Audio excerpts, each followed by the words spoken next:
Avant de me lancer, je tenais à préciser qu'il est toujours un peu délicat de parler de divertissement avec les tragiques événements qui font l'actualité. Après, ma chaîne est spécialisée dans tout ce qui tourne autour du manga et exclusivement du manga. Elle n'a donc aucun dessein et encore moins de légitimité à parler d'un sujet qui divise et que je ne maîtrise pas, bien qu'il me révolte. D'autant plus que ma profession à la Croix-Rouge française fait que j'ai un devoir de réserve en ce qui concerne ces atrocités dont nous sommes tous témoins et pour la plupart démunis. Je voudrais juste à mon humble niveau avoir une pensée pour tous ces êtres vivants qui souffrent inutilement.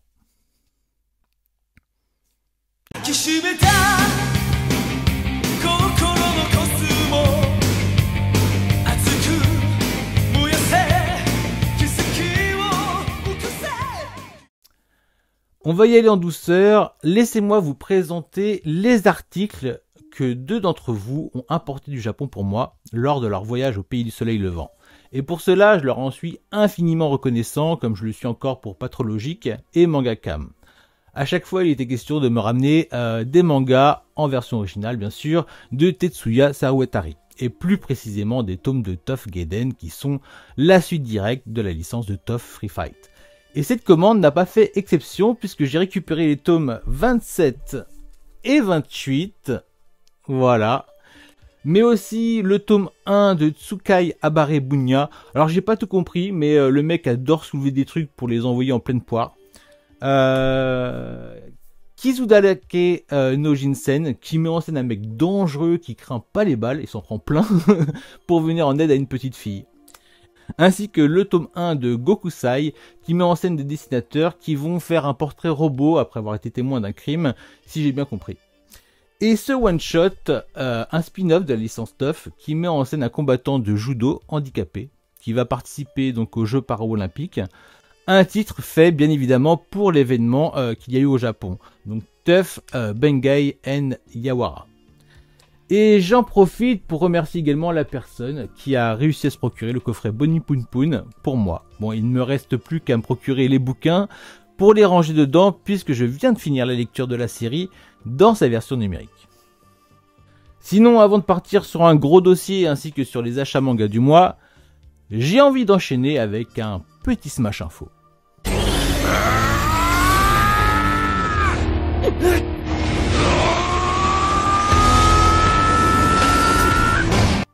Je ne sais pas si vous avez remarqué, perso j'étais pas du tout au courant, le code couleur des cartouches de Glénat ont changé. Du moins pour les nouveaux shoujo, je le découvre en magasin avec un titre comme Les âmes enflammées, que la maison d'édition a fini par abandonner la cartouche rouge pour des cartouches violettes dans le plus grand anonymat. Mais en vrai j'aime bien ce move, voilà. J'apprends que la mangaka Asumiko Nakamura, l'autrice entre autres de Utsubora, a illustré la cover du roman Manji de Junichiro Tanizaki, immense auteur de classiques japonais à qui l'on doit entre autres Journal d'un vieux fou, ainsi qu'Éloge de l'ombre et 4 sœurs, du moins ce que j'ai lu, voilà. Un écrivain que je trouve très sensuel, qui se marie parfaitement avec l'illustration de la mangaka. Pour ceux qui sont passés à côté, le manga Gannibal est intégralement disponible en numérique. Franchement, je ne sais pas ce qu'il vous faut de plus pour vous lancer dans ce thriller en 13 tomes que j'ai trouvé maîtrisé de bout en bout. Jun Watanabe, l'auteur de Montage et dernièrement Golden Guy, leak l'acquisition de son œuvre Rock'n'Roll Ricky, son manga sur la box, et on le devine que ce sera chez nos amis de Mangetsu.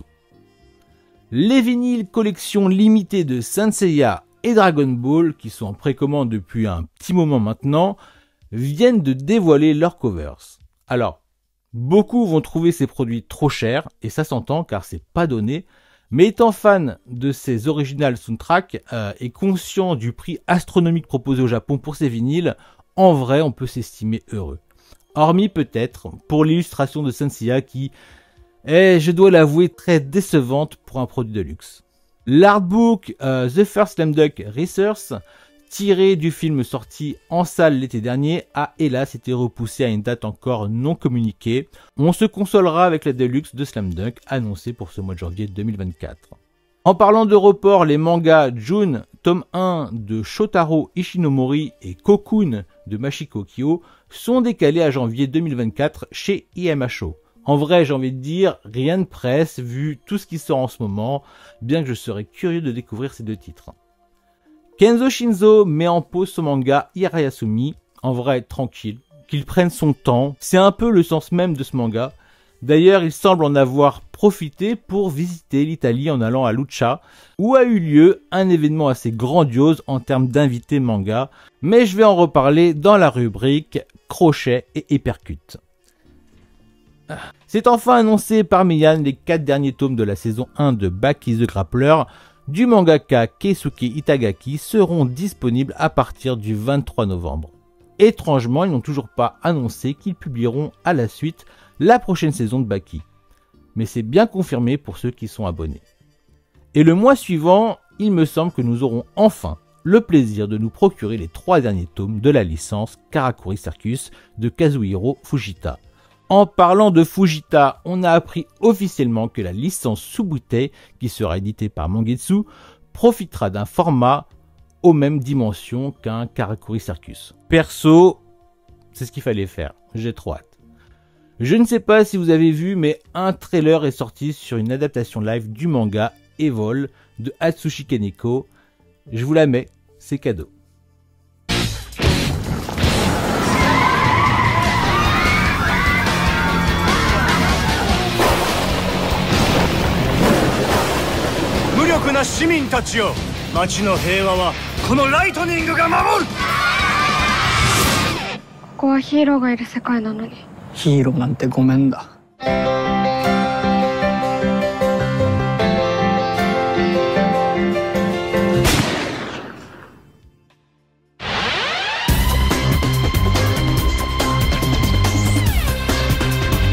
直径1センチ、深さ3センチの穴が開けられるようになった。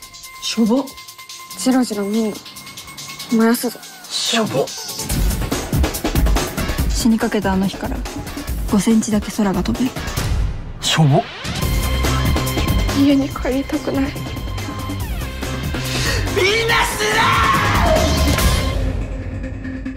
ー！ヒーローの出番です。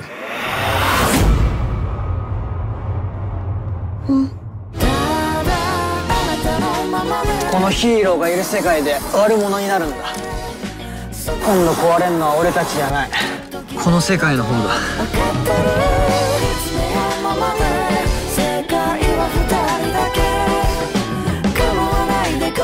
イーボー、邪悪なやつ、俺たちのことだ。だったらスペル違くね？あ、バカなの。イーボー、しょぼ能力で正義を滅ぼせ。ついに現れたのだ、真の宿敵。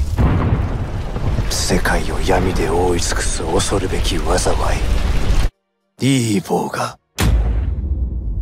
Dans l'épisode précédent, je vous parlais de Masami Kurumada qui refaisait l'actualité depuis l'annonce de Naban sur l'exploitation à venir en France du manga Kojiro no Fuma. Cette fois-ci, c'est ADN qui annonce l'exploitation des 4 dernières saisons en version animée de Ring Nikakero, le premier grand succès du manga Kurumada qui totalisera 36 épisodes.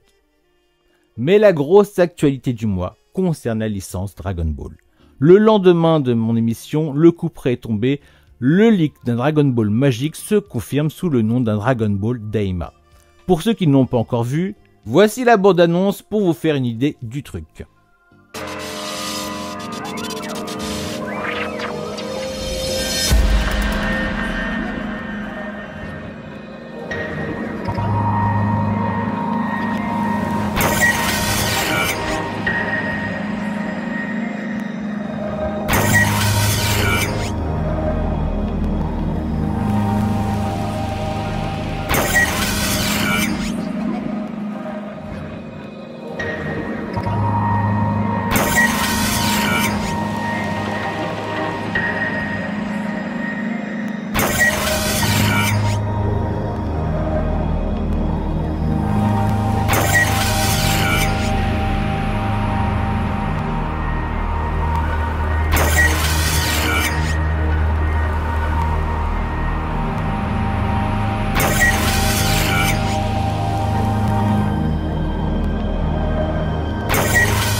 Alors vous comprenez qu'il faut qu'on parle un peu de ce Dragon Ball Daima.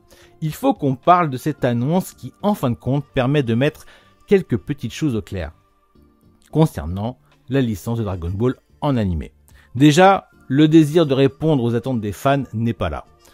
Il ne l'est plus depuis déjà fort longtemps. On pourra toujours nous sortir qu'ils sont à la recherche d'un nouveau public, qu'ils cherchent à revenir aux sources, ainsi qu'à étoffer le lore de Dragon Ball.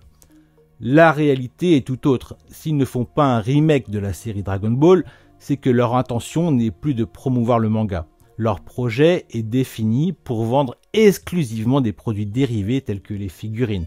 Et ce n'est pas un secret. À la vue du caractère design tout mimi, tout chibi de nos héros, certes plus proche du dessin actuel de Akira Toriyama, c'est clair qu'il compte ratisser un public toujours plus large avec une toute nouvelle gamme de produits qui puisse plaire aux plus jeunes comme aux filles.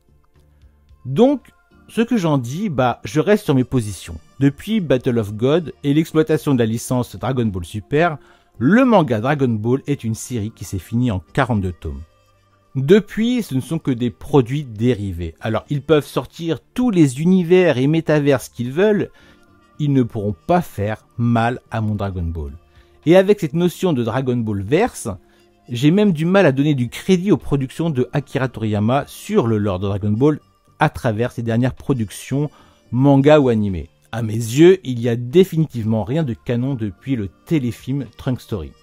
Quoique le dernier film de Broly, qui reprend un chapitre de Dragon Ball présent dans le bouquin Jaco the Galactic Patrolman, nous a permis de nous rappeler que Kakarot n'est pas arrivé bébé sur Terre comme nous l'a fait croire l'animé, mais bien en tant qu'enfant, ayant déjà connu sa famille Saiyan.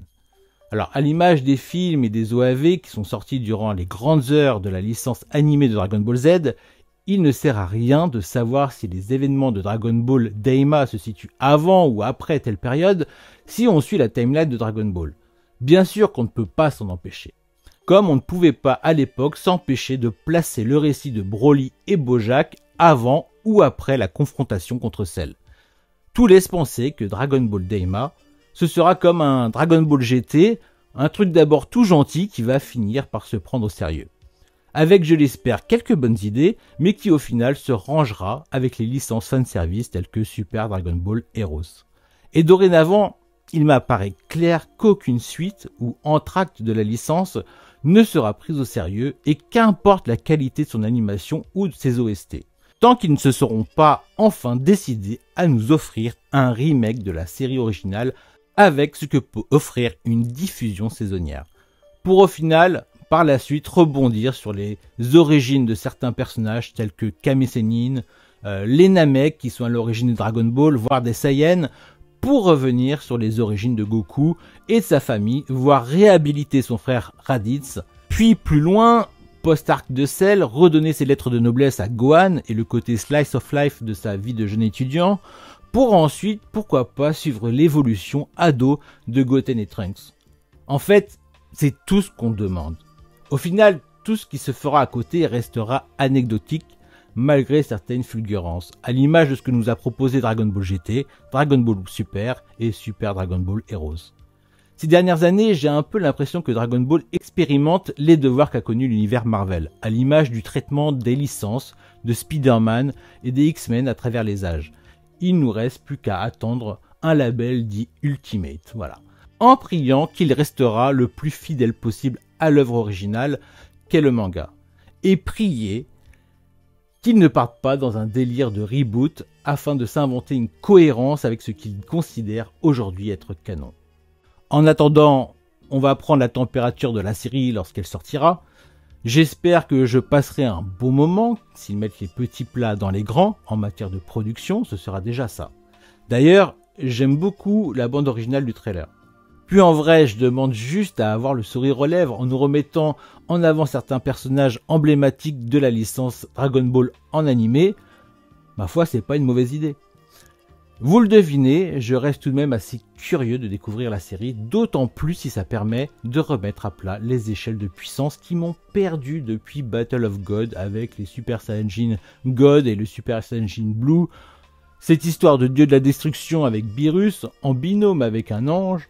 Alors, c'était vraiment la fausse bonne idée d'Akira Toriyama, même si j'aime beaucoup la dégaine de Beerus.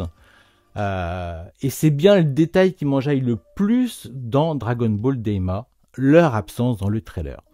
Et pour être tout à fait sincère avec vous, après mûre réflexion, je suis en train de me dire que si les autres produits dérivés de Dragon Ball n'avaient pas existé, genre Dragon Ball GT et Dragon Ball Super, bah ça aurait été une excellente idée. Car en vrai, lorsque ça dit que Akira Toriyama s'est particulièrement investi pour cet animé, et ben en vrai ça me paraît évident au niveau du lore. À voir sur le long terme avec l'évolution des personnages.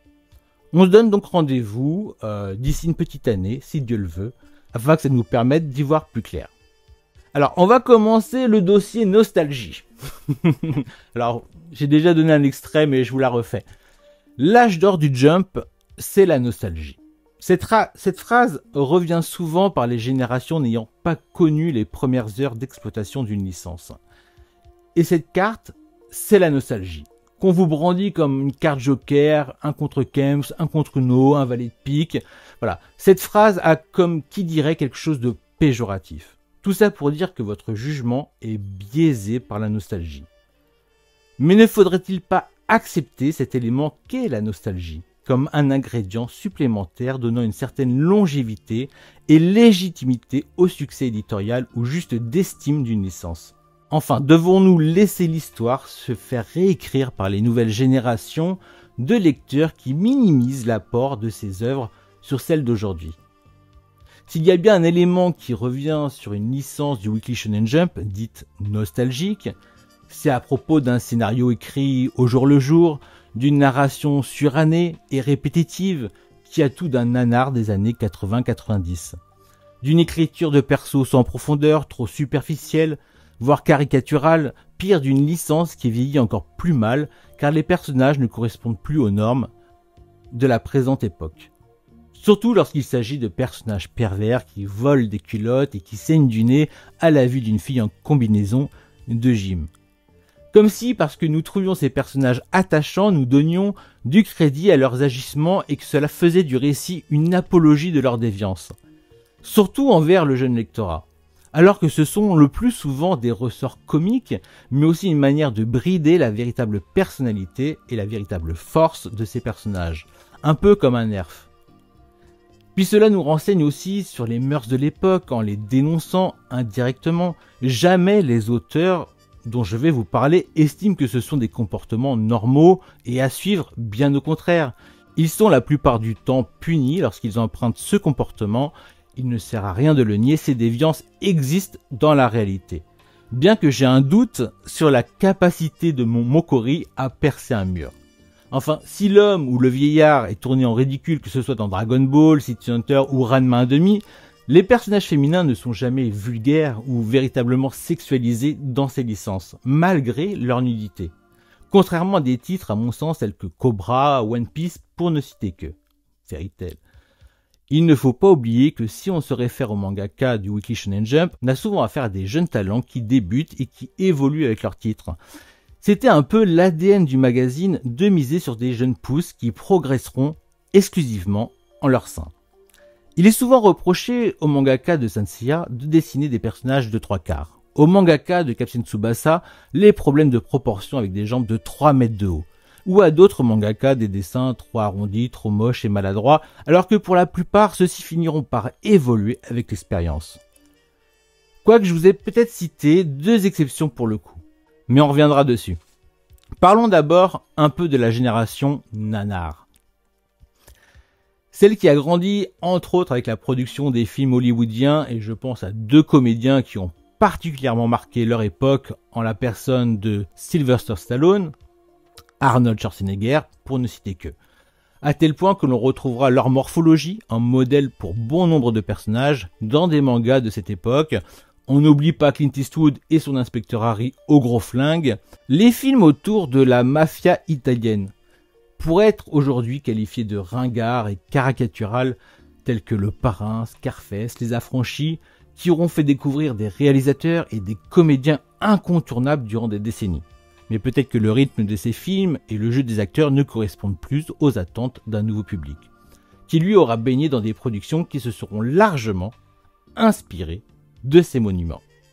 Tout comme les westerns di spaghetti de Sergio Leone, qui ont d'abord été vus comme des nanars, puis comme des productions à part entière en comparaison avec ce qui se faisait aux States, avec leur propre identité et celle des comédiens tout aussi cultes avec Clint Eastwood encore, Ben Spencer et Terence Hill, entre autres, qui me semble-t-il ont été les fers de lance de cette tendance.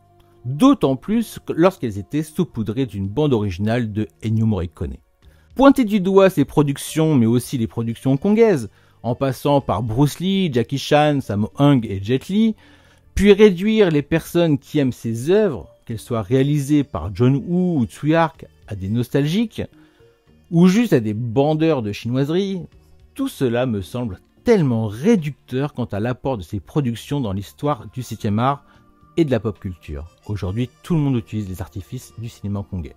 On ne peut pas non plus nier l'impact de la nostalgie, capable d'embellir bien des projets. La licence Star Wars en est le parfait exemple. Œuvre culte pour certains, licence surcotée pour d'autres, traversant les âges ou ayant mal vieilli, faisant partie de la pop culture ou juste d'un business plan. Tout s'entend et il est compréhensible que des reliques du passé puissent laisser indifférent une partie du public, comme cela était déjà le cas dans le passé. Mais cela fait-il de ces œuvres imparfaites, ou de ces produits à succès commercial d'un autre temps, des créations avec un intérêt pour nostalgique? Les animations génération 90. L'animé a donné une carrière au manga en France. Alors s'il y a bien une phrase qui me hérisse le poil, c'est lorsque j'entends ou que je lis cette phrase que l'animé a donné une carrière au manga. En parlant précisément d'une licence, mais en toute ignorance, puisqu'il faudrait déjà avoir lu le manga. On parle bien de produits différents. Après, il faut reconnaître qu'il y a des exceptions, mais on va y revenir. Ce qui est sûr, c'est qu'en France, la génération 80-90 a découvert l'univers du manga d'abord via les animés. Il ne fait aucun doute que les OST et les effets pyrotechniques et que l'animation de certaines scènes d'action et de combat apporte quelque chose de plus, surtout lorsque ces feuilletons sont bien produits et réalisés. Et parfois même les seiyuu qui restent les doubleurs originels des productions animées. Dans les années 2000, on a eu le droit à la VOSTFR et aux openings originaux, ce qui était une sérieuse plus-value aux animés, surtout qu'on découvrait des licences avant même qu'elles soient éditées en France par des maisons d'édition, ce qui est d'ailleurs toujours le cas pour les aficionados du streaming. Seulement à cette époque, on ne peut plus nier l'existence du manga, de la forme originelle de la licence, de qui est l'auteur de la dite série, de ce que apporte sa touche, son dessin, sa mise en scène, des cases et des planches, de son rythme, enfin tout ce qui a toujours fait le charme du manga, mais que nous découvrons seulement une petite dizaine d'années plus tard, voire 7 ans à tout casser pour les tout premiers lecteurs du manga traduit en français. Depuis, en ce qui concerne les animés, j'y vois un complément au manga, et surtout pas l'inverse, sauf quelques exceptions, on en reparlera. Lorsque l'animé semble surpasser le manga, on parle de Saint Seiya, Demon Slayer, l'Attaque des Titans, Mob Psycho 100, il faut reconnaître qu'il y a une certaine valeur ajoutée. Vous connaissez, j'ai déjà cité tout ce qui fait le charme des animés, et parfois il y a un vrai glow-up en ce qui concerne le dessin et la direction artistique, du moins à première vue. Car on ne me retirera pas l'idée que dans tous les cas, le charme provient du manga. Et que si ça glow up, c'est toujours en se basant sur le travail fourni en amont par le mangaka. Bien sûr, là je parle pas de Cowboy Bebop ou Samurai Champloo, pour ne citer que. Par contre, il va bien falloir parler du cas de Masami Kurumada, avec entre autres Saint Seiya. L'âge d'or du Jump, c'est un peu la transition des productions des années 70 à 80 pour se poursuivre durant les années 90. Une licence phare du Jump se finit, Otoko Ippikigaki Deshu, la référence ultime du manga de baseball. Pour vous situer, c'est la période de l'école impudique, édité en 69, qui a choqué les parents, de Magin Z, édité en 72, de Gen Hiroshima, édité en 73, et de Cobra, édité en 78, qui, je l'apprends, n'était pas si populaire pour le grand public.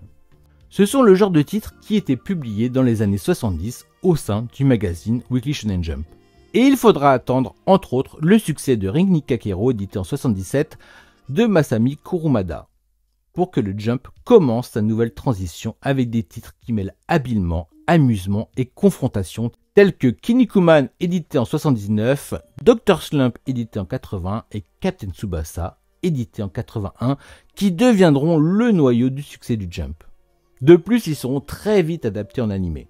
Il faut reconnaître que pour un adulte, lire un manga qui base son succès autour des tournois avec toujours les mêmes ficelles peut paraître assez rébarbatif, voire pénible à la longue. Ce qu'il ne faut pas oublier, c'est que le héros qui ne perd jamais, ça plaît aux enfants.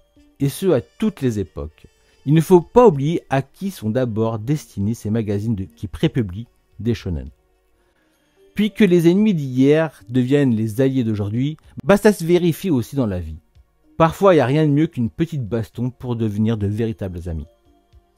Tout comme dans certains récits, anciens et nouveaux compagnons se regroupent autour du héros, ce qui au final s'apparente à l'art de la guerre où assimiler les peuples ennemis peut permettre de mettre fin au conflit.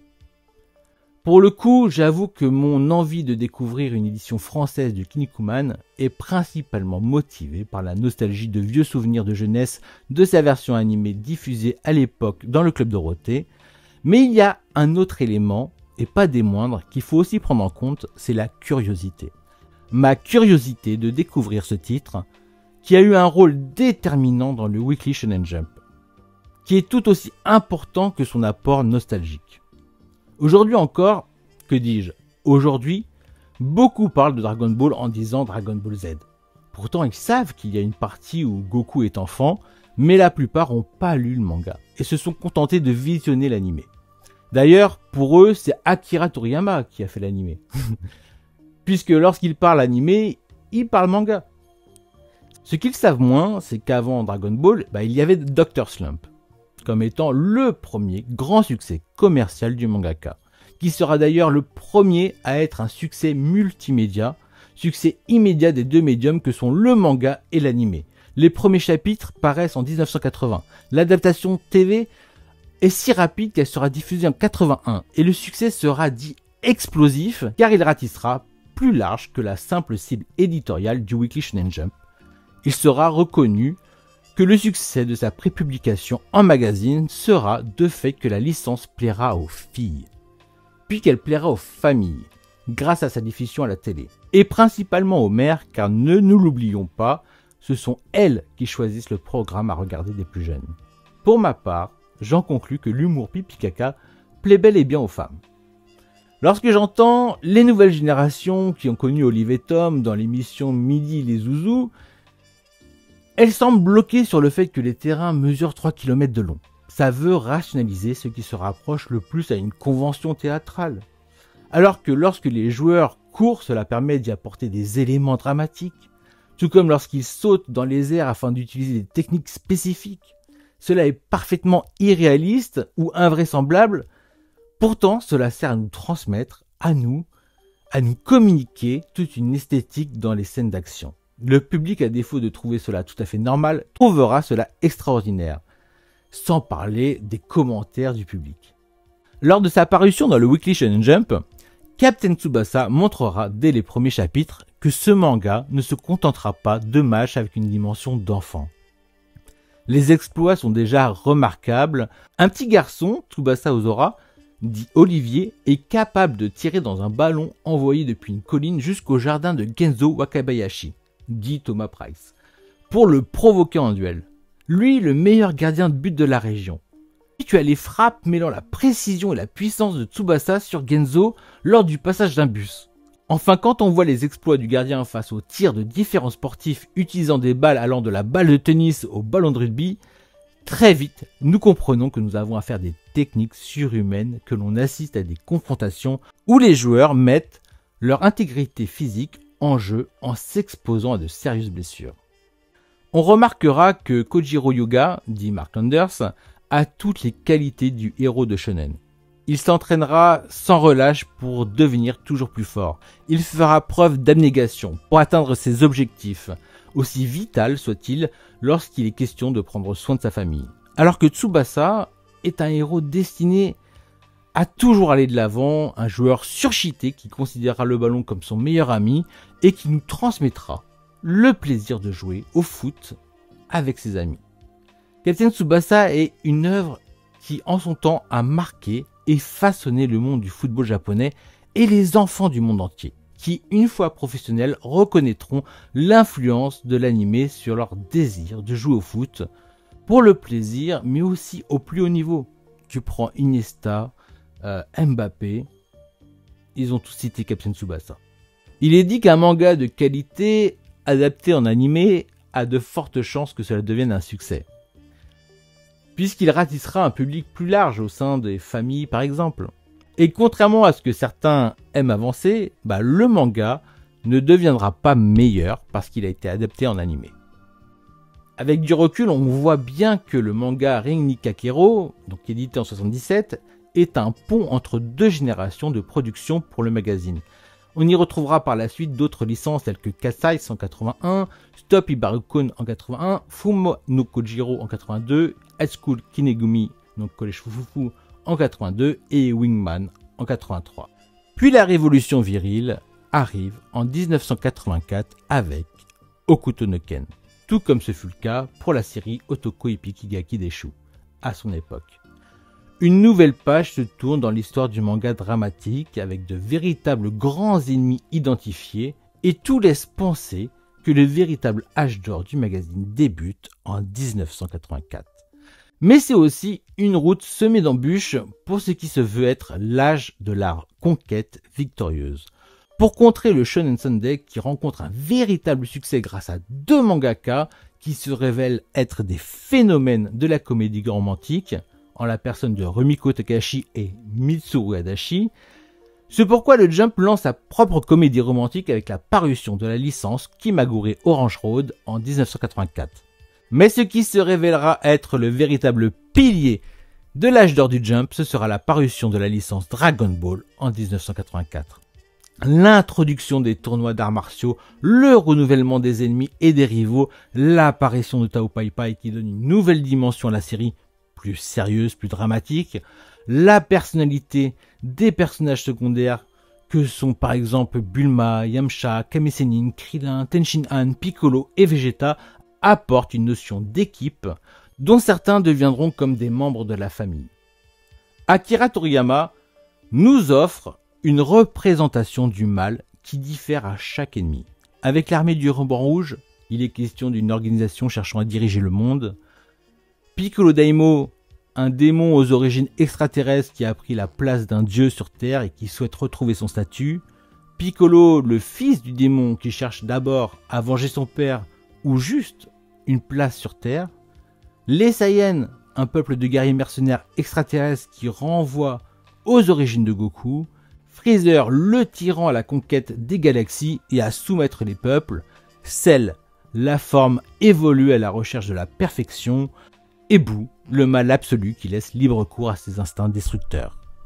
Lorsqu'on aime prendre le temps d'analyser une œuvre comme Dragon Ball, qui est un shonen mainstream au plus haut point, il y aura toujours des personnes qui se voudront très terre à terre pour te dire ce n'est qu'un manga et que l'on donne beaucoup trop de crédit à un mec à qui on a forcé de continuer la série malgré lui, ou de rappeler que les meilleures idées viendront de son tantôt Torishima.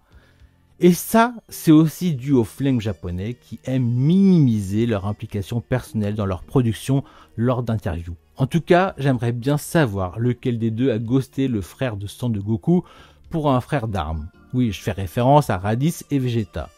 Et pourtant, que ce soit pour Dr. Slump qui implicitement révèle à travers son personnage principal le désir de l'auteur de créer une famille à travers le personnage de Harale, ou que ce soit pour Dragon Ball, car tout semble indiquer que derrière l'aventure et les grosses bastons, le sujet de fond reste la famille, il va même jusqu'à marier son jeune héros Candide au cœur pur et lui faire fonder une famille. Goku a souvent été critiqué à tort comme étant un mauvais père. Un raccourci des animés only assez maladroit. Alors que si on lit bien le manga, il est nettement au-dessus de la norme. Même s'il a souvent été, malgré lui, absent pour ses enfants. Mais déjà, pour se rendre compte de ça, il faut arrêter de fantasmer sur le rôle de parent et se confronter un peu aux réalités de la vie. Du moins, ses enfants, ils l'aiment. Bref, tout ça pour vous dire que les œuvres de Akira Toriyama sont bien plus personnelles que ce qu'elles laissent paraître derrière leurs images de manga pipi caca ou de manga à base de Kamehameha. On parle souvent de génie lorsqu'il est question de l'imagination d'un mangaka ayant la faculté de nous divertir. En son temps, et comme de nombreux mangaka, Akira Toriyama était fortement inspiré par des personnages tels que Superman et Astro Boy, ainsi que le roi singe tout droit sorti du conte chinois Le Voyage en Accident, qui aura clairement servi de trame au premier chapitre de Dragon Ball. Il aura aussi été inspiré par de nombreux films américains tels que Terminator et Star Wars, ainsi que par les films hongkongais et en particulier les productions de Jackie Chan telles que Drunken Master, voire dans Bruce Lee dans Le Jeu de la Mort lorsque ce dernier doit enchaîner les combats dans une tour, par tout ce qui est monstre en allant de loup-garou au vampire, en passant par Frankenstein ou autres démons des enfers. Avec Akira Toriyama, il n'est pas question de folklore japonais avec ses yokai, mais bien de bestiaires fantastiques occidentales. Il est même question de magie et de sorcières. Par contre, le monde des morts, il se base bien sur le folklore japonais en mettant en scène Emma et la vie de l'au-delà. Puis on n'oublie pas l'influence des Sentai japonais tels que Bioman ou des Tokusatsu tels que Ultraman, Xor et tout ça. Et tout cela sont des références de la pop culture japonaise voire internationale comme l'est aujourd'hui Dragon Ball. En 1984, le tirage de Weekly Shonen Jump est à 4 millions d'exemplaires. En 1985, le tirage sera à 5 millions. Il aura gagné 1 million d'exemplaires en une année. C'est durant cette période de croissance que paraîtra la nouvelle série de Tsukasa Osho, à qui l'on devait déjà le succès commercial de Kasai, une licence d'exception au sein du Jump, du nom de City Hunter.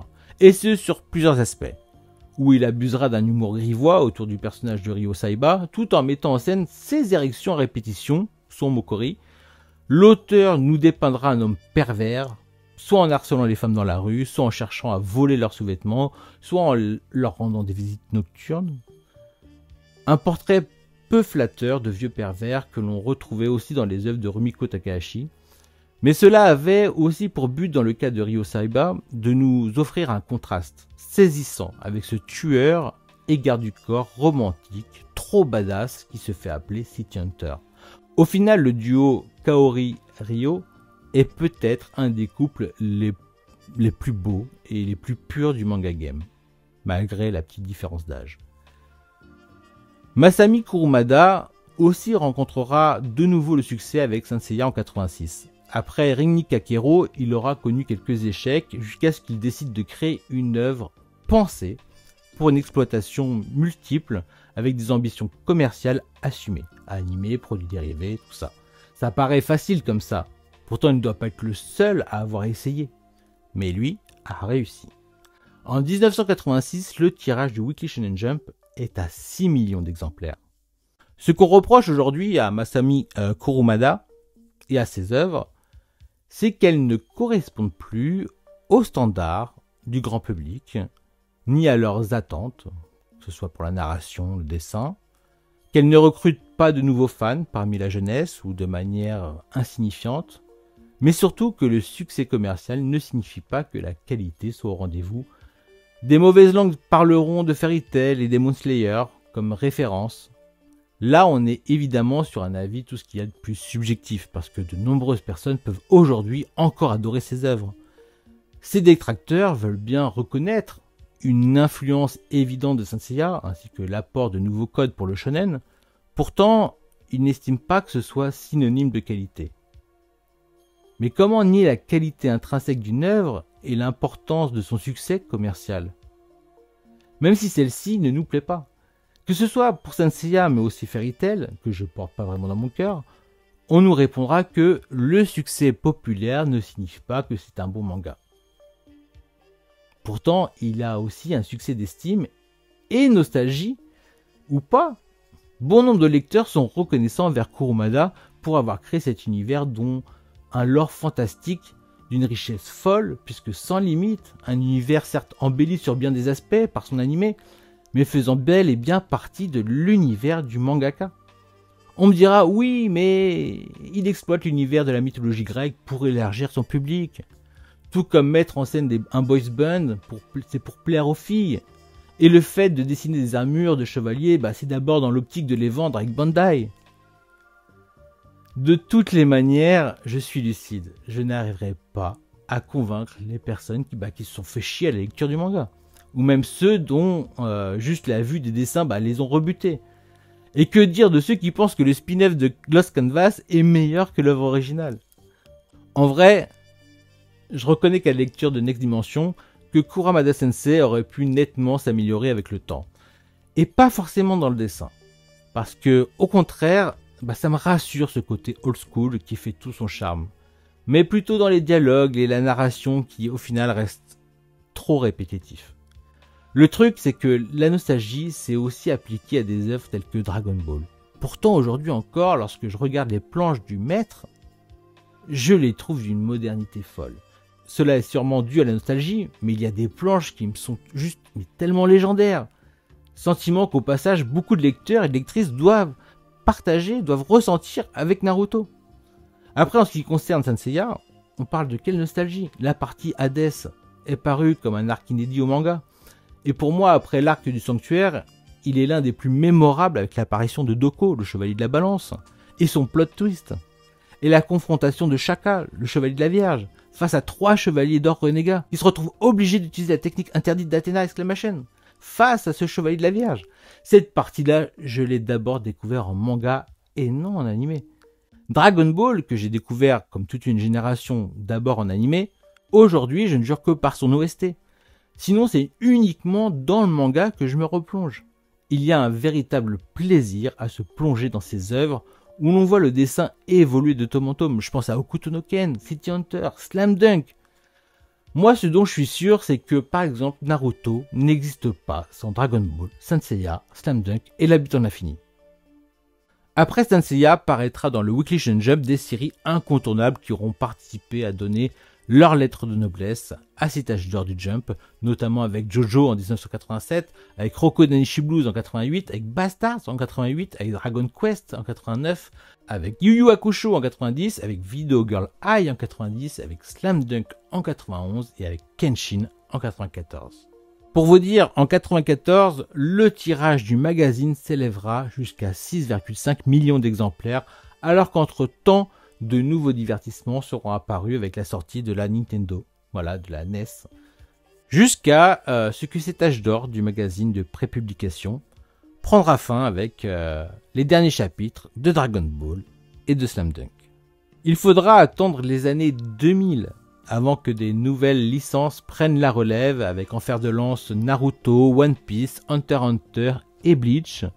20 ans après, ces dernières font encore l'actualité, mais pour certains, ils ont déjà l'aura et les qualités d'un produit dit pour nostalgique. Pour appuyer mes propos concernant les titres du Weekly Shonen Jump, je me suis basé sur cet ouvrage traitant justement de l'âge d'or du Jump. N'hésitez pas à vous le procurer si vous souhaitez connaître toujours plus d'anecdotes autour de ce magazine de prépublication. Vous l'aurez compris, qu'on affirme que votre plaisir de lecture se base uniquement sur la nostalgie, c'est trop facile et réducteur. Historiquement, c'est bien plus complexe. Déjà d'un point de vue culturel, puis d'un point de vue plus personnel. Car on ne peut pas nier l'impact que peut avoir cet élément nostalgique sur notre affect. Et que ce soit envers et contre tous. C'est ainsi que je relativise face aux adorateurs de Fairy Tail ou de d'Izuma Eleven, qui historiquement sont des institutions, aussi bien au Japon qu'en France. D'ailleurs, Fairy Tail était un manga supérieur en termes de vente qu'un Bleach, lorsqu'ils étaient en compétition au Japon. Et pourtant, j'estime que Fairy Tail n'arrive pas à la cheville de Bleach, du moins jusqu'à l'arc Quincy. De toute façon, j'ai fini par drop les deux, alors pas de jaloux. Bien évidemment que ce dossier s'inspire de mon amour pour la licence Saint Seiya, que j'ai d'abord connue en animé avant de les lire en manga, mais elle fait aussi et surtout suite à l'annonce de Naban d'éditer Kojiro no Fuma, une autre œuvre de Masami Kurumada, pour le meilleur et pour le pire, une annonce qui aura fait couler beaucoup d'encre entre deux comptes que je suis sur Twitter et que je salue pour l'inspiration. Un dossier en appelant un autre, je suis en train de finaliser celui que j'intégrerai dans la prochaine émission qui portera sur ces mangas dits aujourd'hui problématiques. Je papote, mais je devine que beaucoup d'entre vous n'attendent que ce moment. C'est parti pour le running de mes achats mangas du mois d'octobre. Et je commence avec Crying Freeman, tome 1. Voilà, ce tome 1 ne déroge pas à la règle du fait que je suis ravi de retrouver les œuvres de Ryoichi Ikegami dans de nouvelles éditions, plus modernes, et c'en est d'autant plus vrai avec la licence Crying Freeman, qui après Video Girl Eye fait partie de mes tout premiers mangas qui m'ont donné goût au médium, du moins ces 2 premiers tomes qui furent d'ailleurs adaptés dans le même temps pour le cinéma par Christophe Gans avec Marc Dacascos dans le rôle de l'assassin romantique qui pleure à chaque fois qu'il ôte des vies. Je me suis également procuré le tome 1 de Fermat Kitchen. Alors je vous avoue que j'étais un peu sur ma retenue lors de ma lecture. Ok, le rapport entre la cuisine et les maths s'entend, mais j'ai vraiment eu du mal avec l'attitude du personnage principal qui est bien évidemment tout l'inverse de Hashito, le personnage principal de Awashi. Puis au fur et à mesure, je trouve que ça se décante, voilà, il se déride. Enfin, j'ai fini par me laisser emporter par le récit et par les personnages. Pour sûr que je lirai le second tome, quelque part, je garde confiance en cet auteur. Je me suis également procuré le tome 1 de Mariage Toxine. Alors j'ai bien aimé le délire de ce premier tome. Il faut être un peu miro pour ne pas avoir l'influence de la licence de Fable. Seulement, c'est à la sauce shonen. Et ça enlève beaucoup de profondeur au personnage, l'air de rien. Mariage Toxine est prépublié dans le Jump Plus, en compagnie de Time Shadows, Spy Family, Dandadan, et tout. Et ça se ressent. Je regrette juste en fait de l'avoir pris en physique, car c'est clairement pas le genre de série que j'aimerais mettre en valeur sur mes étagères. Par contre, je lirai la suite avec curiosité à l'avenir dans sa version numérique. MMA tome 6 et même tome 7. Alors j'en ai déjà parlé dans l'émission précédente, puisque j'avais déjà pris sa version dématérialisée. C'est un très bon tome en ce qui concerne le tome 6, qui met bien en valeur notre jeune héros.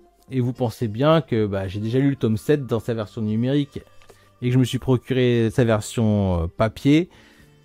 Et voilà, j'adore cette série, quoi. Si vous aimez le MMA, si vous aimez l'initiation, si vous aimez le slice of life, si vous aimez un bon manga, faites-vous plaisir avec MMA. Je me suis également procuré le tome 4 de Boko Stratège. Alors je ne me suis pas remis à la lecture de cette licence malgré sa réédition. Par contre, j'achète les tomes dès qu'ils sortent. Voilà. Pour la simple et bonne raison que ce manga fait partie des licences que j'ai déjà relues et revendues, plus ou moins à regret d'ailleurs, il y a 3 ans. Par chance que ce soit Rokonadishi Blues, les Ryoichi Ikegami, mais Slam Dunk, à l'image de Boko, ils reviennent tous à la maison en faisant peau neuve dans un format qui correspond plus à mes attentes. Voilà, du grand format, c'est royal. Je me suis également procuré le tome 1 et 2 du vendeur de magasins de vélo. Alors je me suis laissé tenter par cette édition petit format de chez le Lézard Noir, car j'ai envie de donner de la force à cette collection, si je puis dire. Depuis la sortie de Golden Gold, je suis tombé sur le charme de cette édition avec jaquette que j'aimerais plus répandue au sein de cette maison d'édition. En ce qui concerne ce titre, le vendeur du magasin de vélo, j'ai bien aimé ma lecture et je prendrai plaisir à lire la suite. Seulement, j'ai pas spécialement envie d'en faire la collection, voilà. Car malgré ses qualités, je trouve quand même très générique dans la construction de sa relation amoureuse entre 2 jeunes adultes. En fait, je me dis que plus rien ne peut arrêter ces 2 tourtereaux, alors à quoi bon si épreuve il y a, ils les résoudront les doigts dans le nez. Bref, si j'ai l'occasion de les lire, je m'en priverai pas. Mais de là à les acheter, je doute, voilà. Ou alors en numérique, pourquoi pas. Mais je doute que ce soit la politique future de la maison d'édition. Je me suis également procuré Les Cauchemars de Mimi de Junji Ito. Alors, il va tranquillement rejoindre ma pile à lire de Junji Ito, édité par Mangetsu. En tout cas, j'ai de quoi faire. Bien sûr, je ne peux pas vous en dire plus ne l'ayant pas lu, hormis que le tome est à plus de 22 €. La jeunesse de Yoshio de Yoshiharu Tsuge, œuvre de 1973 à 74. Alors, cette fois-ci, le tome est à plus de 26 €, mais je veux absolument continuer la découverte des œuvres de Tsuge par ordre de création, car je trouve le cheminement artistique de cet homme des plus intéressants. Voilà, donc je ne l'ai pas lu. Je me suis également procuré notre Ikari Club, Litchi Ikari Club collaboration, donc avec Wayama Yama, autrice de Oshi dans le jardin des filles. J'ai pris le temps de feuilleter ce bouquin et j'ai été agréablement surpris car ça va un peu dans le sens de ce que je me faisais d'une collaboration entre deux artistes. Bien sûr, ce titre est réservé aux personnes qui ont déjà lu la licence originale ainsi que ses préquels afin de prendre la pleine mesure de ce titre collaboratif. Je me suis également procuré Autant emporte la brume de Eko Hanamura. Étrangement pas disponible en numérique, contrairement au manga Le Clan des Pots, provenant de la même collection héritage chez Akata.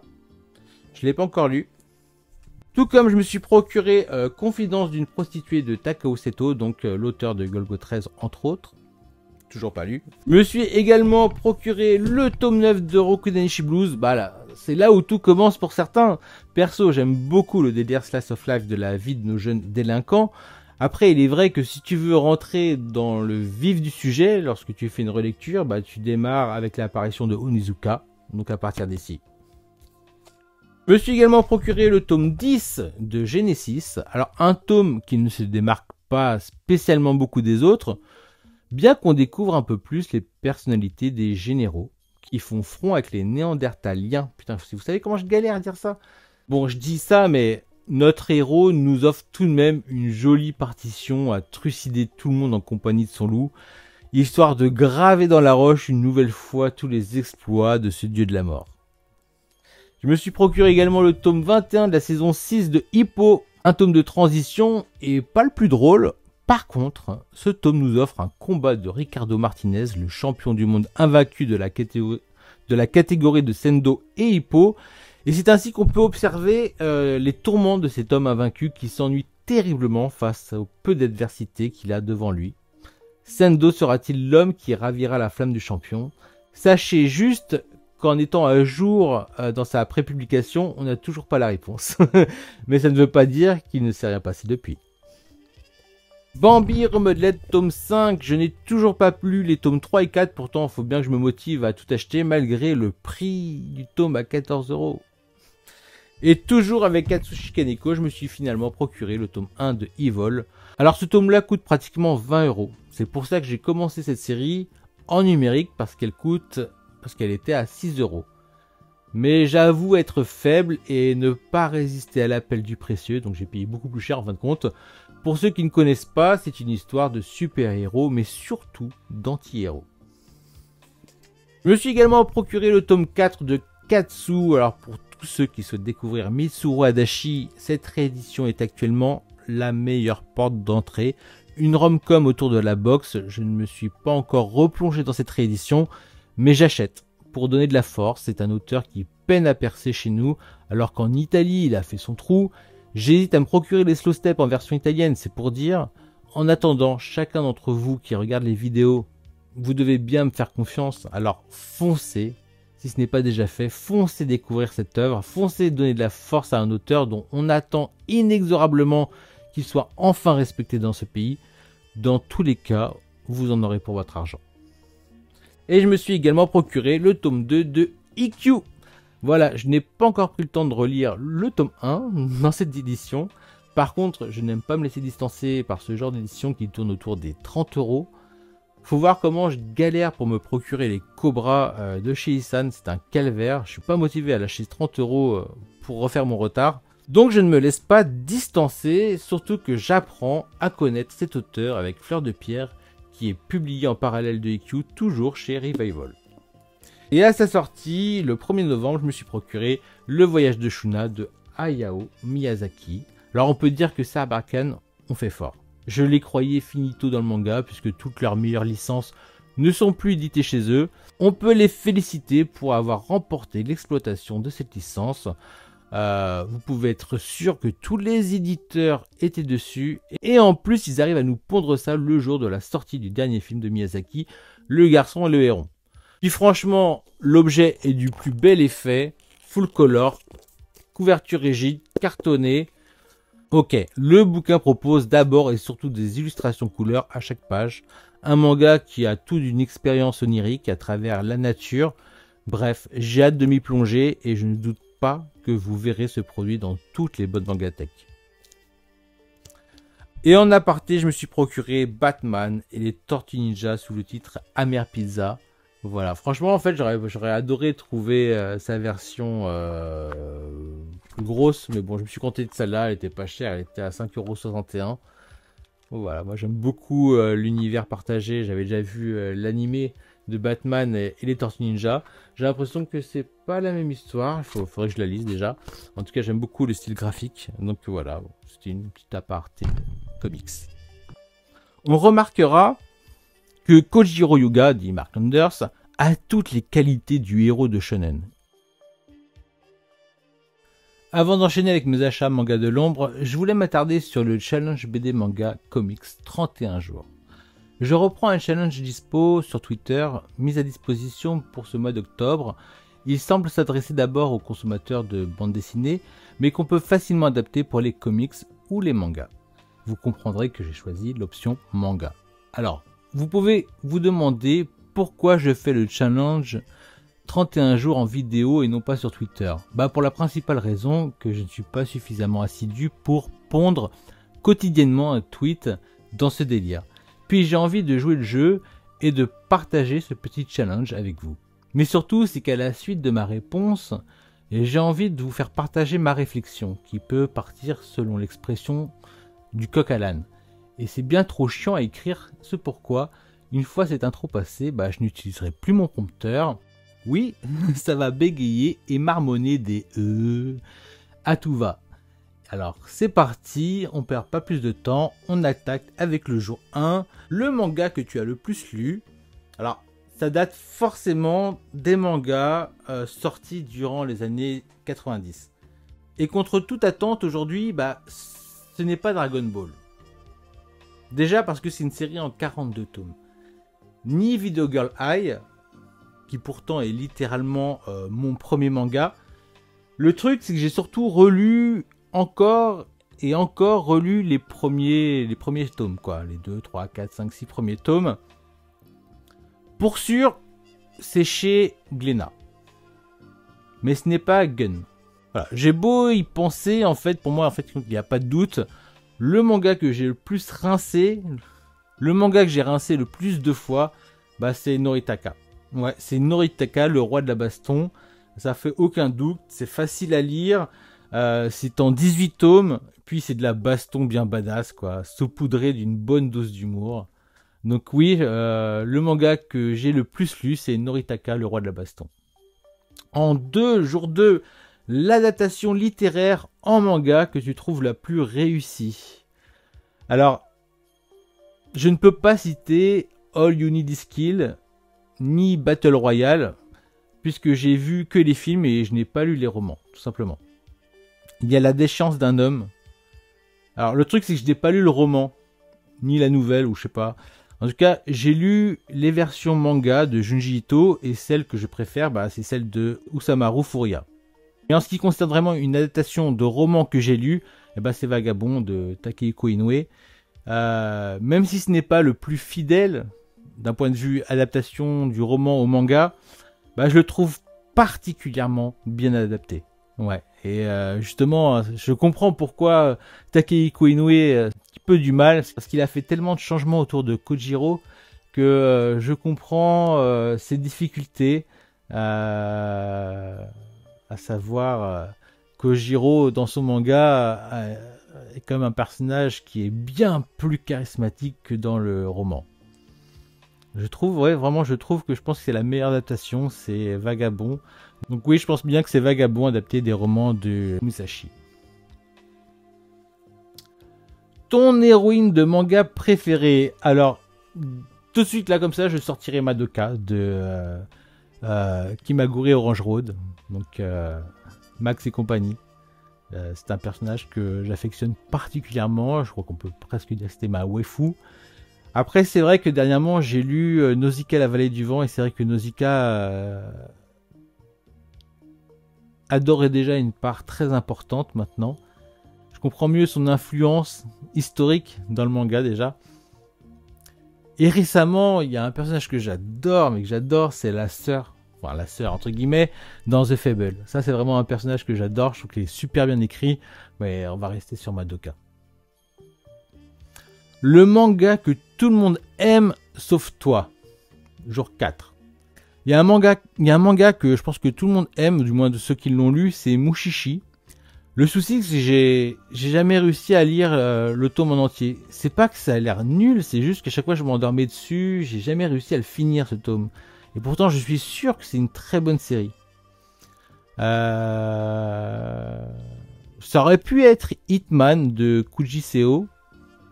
Franchement, j'ai drop dès le deuxième tome quand j'ai vu que ça partait dans une espèce de truc etchi qui n'avait aucun sens par rapport au récit. Mais je pense que celui qui plaît vraiment à beaucoup de monde et dont j'arrive pas à passer le premier tome, qui est vraiment plus mainstream, c'est Assassination Classroom. Ouais, franchement, j'ai pas d'explication. Sûrement que je ne suis pas tombé dedans quand j'étais petit. Ouais, c'est vraiment le manga que en tout cas toute une génération aime, sauf moi. Voilà.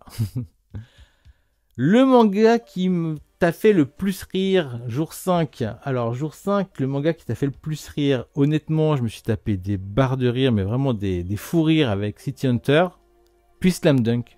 Ouais, vraiment, surtout les premiers tomes. Mais aujourd'hui, celui où je me suis vraiment fait pisser de rire récemment et à répétition, c'est Grand Blue. Ouais, Grand Blue, franchement, je pense que c'est celui qui m'a fait le plus rire et qui continue à me faire rire. C'est pas que sur 2-3 tomes, quoi. C'est ça qui est bien. Jour 6, le manga muet que tu apprécies le plus. Bah alors là, franchement, il y a... Enfin, je ne réfléchis pas 2 secondes, c'est Gon. Gon, voilà, je l'ai même pris en italien tellement il n'y a pas de parole. Voilà, le petit dinosaure téméraire. Gon, sans hésitation, il n'y a aucune concurrence. Jour 7, la meilleure reprise manga à ton goût. Alors, à défaut, j'aurais dit Berserk. Avec la reprise de la supervision de Kujimori au décès de Kentaro Miura. Je pense que à défaut, ce serait ça. Mais récemment, je viens de lire le spin-off de l'Habitant de l'Infini, Bakumetsu, et je trouve qu'il est vraiment très réussi. C'est une surprise, donc ouais, voilà, c'est celui-là que je dessinerai pour l'instant, celui qui m'a vraiment surpris. Je trouve que c'est une bonne reprise du manga. Bah voilà, ouais. L'Habitant de l'Infini, Bakumetsu. Jour 8, le one-shot le plus long que tu aies jamais lu. Alors là, j'ai envie de dire qu'il n'y a pas de concurrence. Hein. C'est un Shotaro Ishinomori, édité par Kana dans sa collection Sensei. C'est un gros pavé. C'est Kusuryo. Voilà. Jour 9, ton héros de manga favori. Je pense que de tous les temps, je pense que c'est Sakuragi. Ouais, Sakuragi de Slam Dunk. Voilà, souvent copié, jamais égalé, ça c'est clair et net. Aujourd'hui, je dirais que c'est Capeta. Voilà, dans l'actualité, je dirais que c'est Capeta parce que j'adore, voilà, malgré la souffrance, enfin c'est un peu tous les personnages de Soda, quoi. En même temps, c'est ça. Mais Capeta, j'adore ce personnage. Mais all time, c'est bien sûr Sakuragi. Jour 10, le manga que tu conseilles en première lecture à un enfant. Eh ben, quoi qu'il en soit, c'est un manga de sport. Je pense qu'il n'y a rien de mieux à conseiller pour un enfant, c'est un manga de sport. Donc ça ira de Captain Tsubasa à échelle 21. Donc, ouais, voilà. Jour 11, le manga que tu as l'impression d'être le seul à connaître. Ah, voilà, là tout de suite je te sortirai la plume de feu, mais ça a été abandonné trop vite. Donc en série qui a été sortie en intégralité, je dirais Transparent. Transparent qui a été édité chez Glénat. C'est en 11 tomes. Je sais pas, personne n'en parle. C'est sous les radars. Je le trouve assez exceptionnel dans son genre. Il faudrait peut-être que je le relise aussi. Peut-être que j'ai voilà, un sentiment nostalgique, on va dire. Mais je le trouve, en fait, c'était un peu comme si je lisais le Truman Show. Avec des pouvoirs sensoriels. Je trouve ça génial. Mais vraiment méconnu. Jour 12, ton autrice de manga adulé. Alors j'avoue qu'en ce moment, il y a 3 noms qui ressortent. Il y a évidemment Kyuei Ashida pour Doro et Doro. Je veux dire, c'est incroyable ce qu'elle nous fait, son lore, ses personnages. Ils sont tous badass, ils sont tous géniaux. Rien que ça, il y a Paru Itagaki. avec Beastars. Alors j'ai pas lu d'autres d'œuvres d'elle, mais en tout cas Beastars, il faut dire quand même que c'est quand même aussi un monde qu'elle a créé. Elle arrive à faire des métaphores, des parallèles avec la vie de tous les jours. Non, franchement, je trouve ça une construction folle. J'aime beaucoup. Mais je pense qu'entre les deux, je mettrais quand même Kyu Yashida en Prums. Bien que Akane Torikai serait un beau joker. Parce que, je sais pas, moi, je trouve que ces récits me touchent. Je sais que ça en dérange pas mal. Surtout les filles, étrangement. Qui n'arrivent pas à comprendre ce qu'elle fait. Et puis c'est peut-être ça aussi que j'aime. C'est ça aussi que j'aime. C'est qu'elle expose des choses que peut-être les filles n'ont pas envie de lire. Qu'il les mette devant des faits, qu'il y ait des dialogues qui sont peut-être pas compris, mais pourtant qui sont tellement naturels en vérité. Il y a quelque chose chez Akane Torikai que j'aime beaucoup, ouais, elle est dissidente quelque part. Mais voilà, je vais quand même laisser Kyu Yashida devant tous parce que je trouve ça fou ce qu'elle fait, que ce soit avec Doro et Doro ou Dark Dark, c'est incroyable. Jour 13, le manga qui m'a ouvert l'esprit. Alors, en termes d'ouverture d'esprit, je pense que je vais me diriger vers le Boss Love. Et je pense que tout a commencé avec le cœur de Thomas. Ouais. Avant ça, j'aurais dit qu'il y avait Tokyo Babylon. Parce qu'il y avait une petite relation un petit peu manipulateur, narcissique entre garçons. Assez dangereux. Après, il y a aussi eu Rakugo à la vie et à la mort. Je pense qu'il m'a aussi un petit peu... On sent cette sauce un peu Boss Love. Mais concrètement, celui qui m'a vraiment retourné, qui m'a fait poser des questions, qui m'a choqué en vérité, hein, mais qui m'a aussi fait comprendre toute une psychologie chez les personnages, c'est le cœur de Thomas de Moto Hagio. Ouais, je pense qu'il m'a vraiment ouvert l'esprit justement à ce côté un peu boys love, mais le côté vraiment artistique du boys love, hein, pas juste la grosse baise un peu hentai quoi. Jour 14, le manga qui t'a le plus bouleversé et tiré une larme. Franchement, ça se partage entre deux séries. Il y a Riol. Je pense que Riol de Takehiko Inoue, je pense qu'il y a trop de gens qui passent à côté, mais je pense qu'il y a, je sais pas, le tome 13, le tome 15. C'est dur de pas pleurer devant ce manga, quoi. Je veux dire, il est assez incroyable. Et puis il y a Blue Giant. Je pense que Blue Giant, il me procure des sensations. Et je veux dire, pour la constance, alors autant en réel, c'est sûr, à coup sûr, il m'a procuré des trucs de ouf. Mais autant dans la constance, je veux dire, sur plusieurs tomes, Blue Giant, c'est vraiment le manga qui me bouleverse en fait.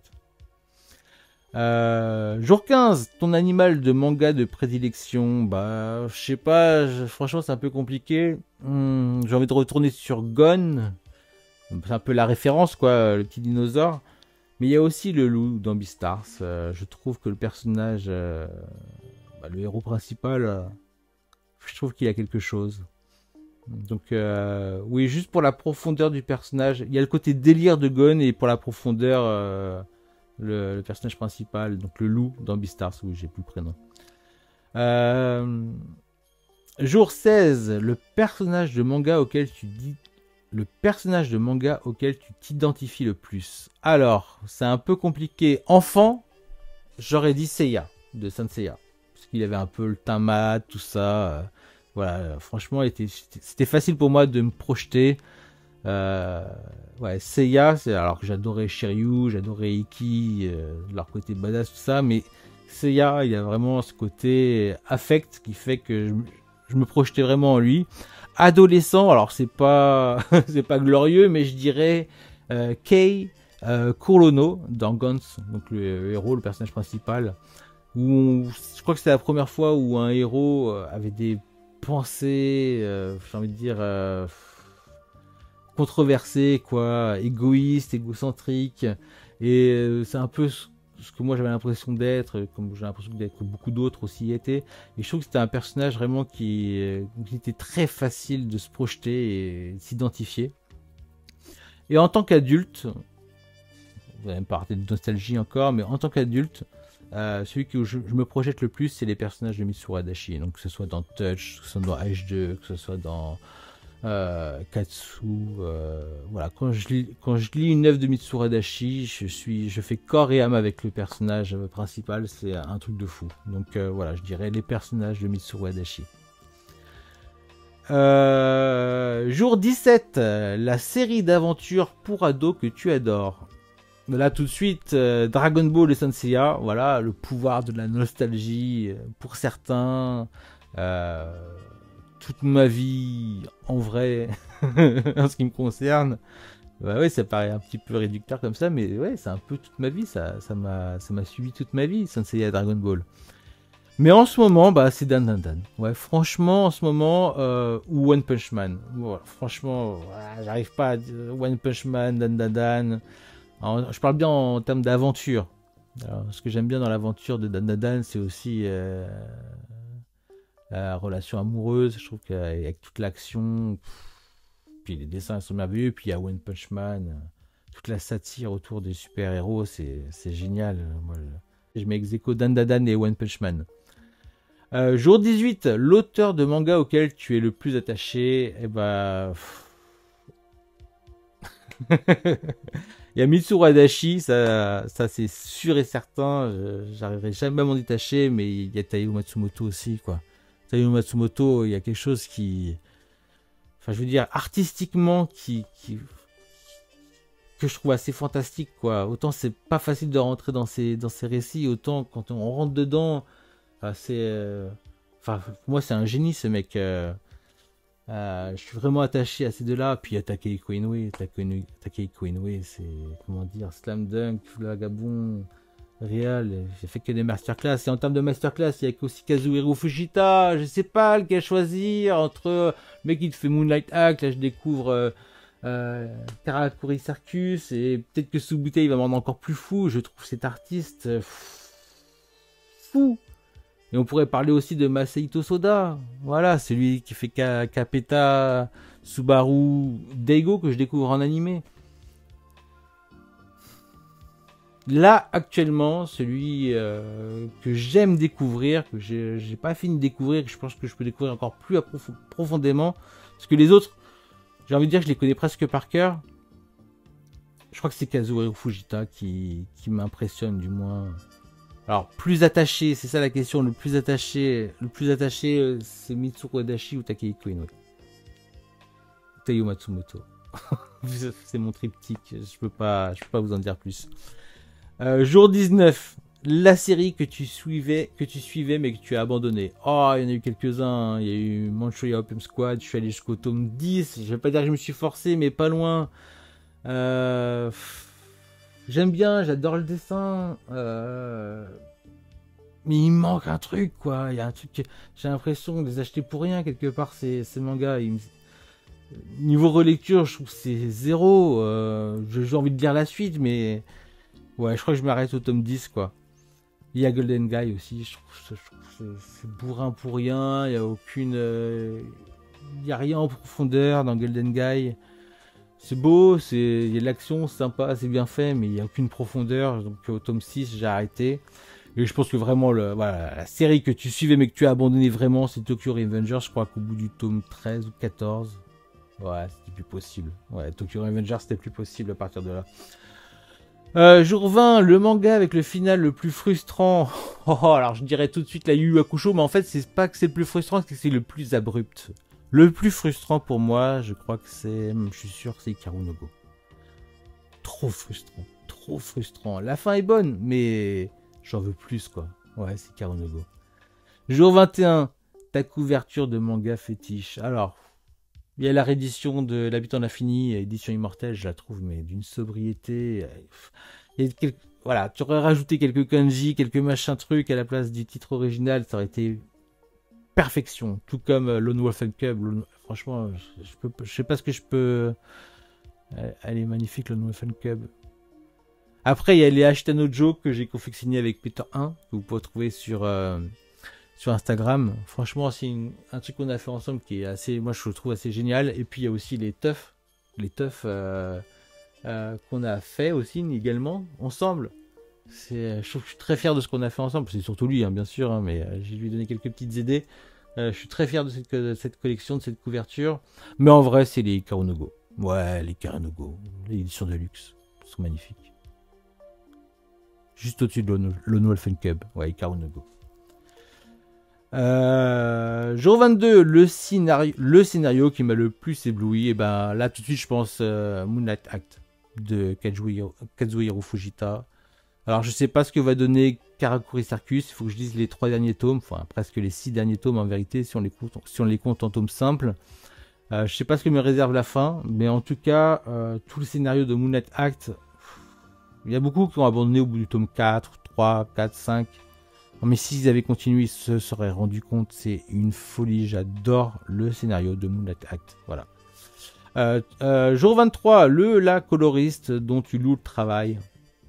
C'est vrai qu'il y a les couleurs de Mother Sarah, donc Takumi Nagayasu, celui qu'on retrouve dans Mibui Shiden. J'aime beaucoup sa coloration, mais celui dont je suis le plus fou, c'est Taiyo Matsumoto. Ah ouais, la pastelisation de ces illustrations, je trouve ça juste énorme, je trouve ça génial, j'adore.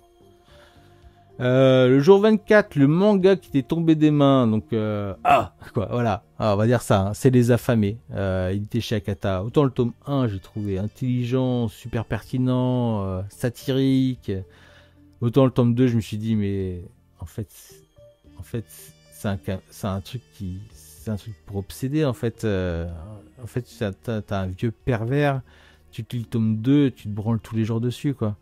Et même s'il y a un message derrière, le premier message est trop puissant et trop violent et trop dégoûtant. Ça m'a dégoûté. J'ai laissé tomber le manga par terre. J'ai même pas envie de lire le tome 3. Je crois que ça m'est jamais arrivé, je crois. Avec Les Affamés, ouais. Pourtant, ça a démarré bien, hein, mais ça m'a trop dégoûté. Le jour 25, le manga que tu recommandes le plus souvent. J'ai envie de dire Hajime no Ippo. Mais Hikaru no Go aussi.